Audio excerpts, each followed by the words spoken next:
Actualmente, la Organización de las Naciones Unidas, ONU, reconoce la existencia de 194 estados soberanos con autogobierno y plenamente independientes en el mundo, de los cuales 8 de cada 10 son estados emergentes o directamente yacen estancados en el subdesarrollo. Los parámetros que un país debe cumplir para considerarse en subdesarrollo o en fase de transición son diversos, entre los que podemos encontrar un bajo ingreso per cápita, calidad deficiente de servicios públicos y altos niveles de pobreza, desempleo, corrupción e inseguridad. Si bien el subdesarrollo no es una cuestión a la que un país esté condenado a perpetuidad, salir de esta condición no es tarea fácil ni mucho menos pasajera, pues requiere de un gran sentido de compromiso por parte de la sociedad y de la clase política gobernante, para tomar medidas acertadas en un sinnúmero de cuestiones. Hoy hablaremos de una cuestión tan importante como infravalorada en cuanto a sacar a un país del subdesarrollo se refiere. Se trata nada más y nada menos que de la educación. Sin más preámbulo, adelante con el video.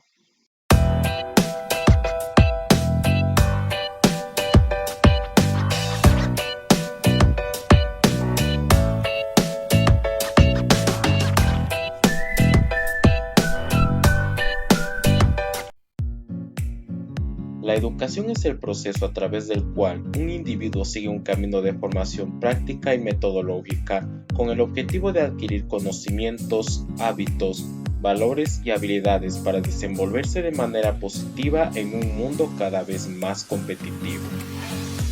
La Organización de las Naciones Unidas, ONU, recoge a la educación de calidad como un bien obligatorio al que se debe acceder de manera gratuita y universal, al menos en su nivel primario, en el artículo 26 de la Carta de Declaración Universal de los Derechos Humanos. Sin embargo, es un derecho al que no todos pueden acceder, pues según el Fondo de Naciones Unidas para la Infancia, UNICEF, 1 de cada 5 niños a nivel mundial no puede acceder a un plantel educativo y completar su formación por razones tan complejas como lo son la pobreza, los armados, los desplazamientos forzados o la falta de infraestructura. A la par, se estima que el 58% de infantes en el mundo no alcanzan las competencias básicas en lectura y matemáticas, a no recibir formación académica de vanguardia. Dichos datos se deterioran aún más en regiones como América Latina o la África subsahariana, lo que se traduce a generaciones menos cualificadas en un futuro de por sí complejo para estas regiones.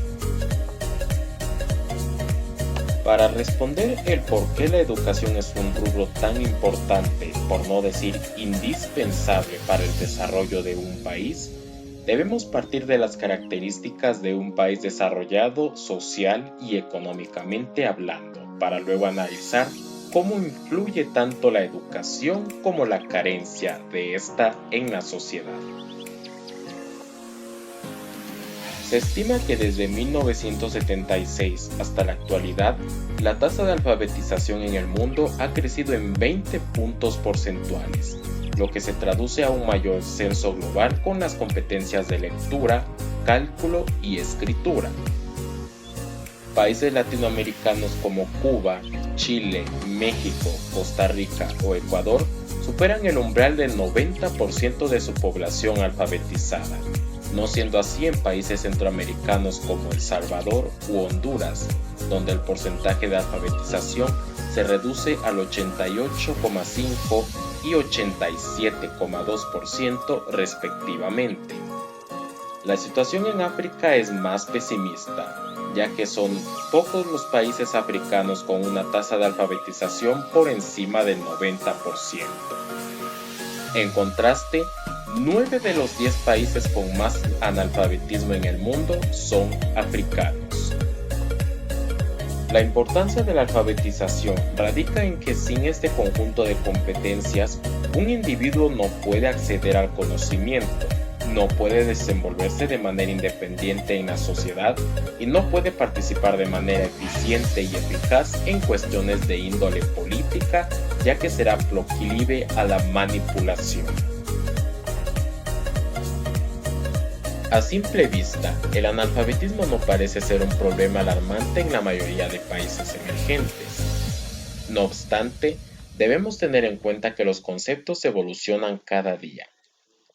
Actualmente, la alfabetización no se limita a cuestiones básicas como leer o escribir, sino que ha ido más allá, hasta el punto de abarcar destrezas como la programación, el buen desenvolvimiento en el campo tecnológico y digital, o el aprendizaje de lenguas extranjeras. Aquí es importante destacar que en Latinoamérica son aproximadamente 200 millones de personas las que carecen de acceso a infraestructura digital, mientras que en el continente africano, por ejemplo, el porcentaje de personas con acceso a Internet es de apenas el 18% en comparación al 40% de promedio global. En cuestión de idiomas extranjeros, basta con analizar el rendimiento a nivel regional de Latinoamérica con respecto al dominio de inglés. Evaluando a un total de 112 países en el mundo, un informe de la empresa Education First determinó que solo Argentina alcanza un nivel alto en el dominio de la lengua franca de nuestros días, ubicándose en una decente 30ª posición.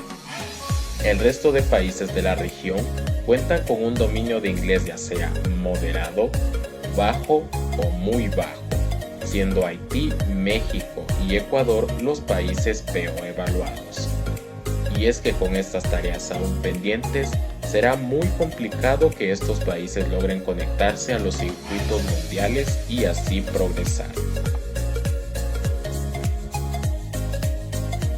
El alto nivel de desarrollo industrial ha permitido a la mayoría de países desarrollados llevar a cabo actividades económicas alejadas de la agricultura o la minería, como lo son la innovación y producción de tecnología, la creación de sólidos mercados bursátiles y financieros, o la producción de bienes de alto valor agregado como automóviles o aviones.